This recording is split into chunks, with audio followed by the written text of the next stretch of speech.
So I purchased a Bluetooth adapter for playing music wirelessly. It works great in my Civic. However, it doesn't work so good in my Element. My Honda Element's auxiliary port is not working. So in this video, I'll show you how to fix your auxiliary port if it's not working. I'll do this on my 2007 Honda Element. However, this same procedure is for many other vehicles.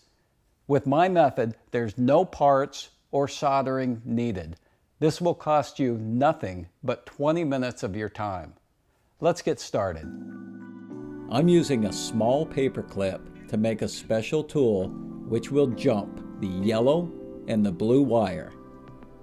Yellow is the auxiliary detection and blue is the ground. Straighten out the paper clip and use the tip of the pliers to bend the paper clip 180 degrees as shown here.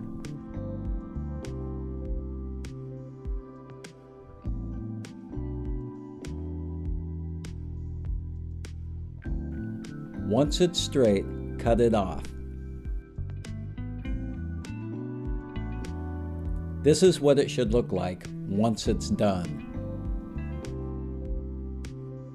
Now, at the back of the vehicle's auxiliary connector, insert your special tool you just made into the back of the connector between the yellow and the blue wire, making sure it's secure.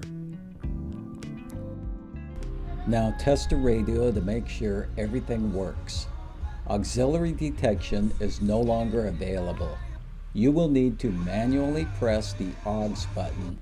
Not a big deal, I actually prefer this.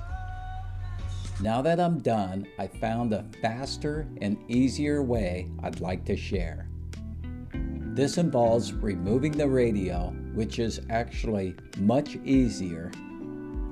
This connector here is the same wires that go to your auxiliary port, but much easier to access. Simply install the special tool here as shown earlier in this video. I hope you learned something, and if you could please give me a thumbs up and subscribe to my page. Thanks for watching.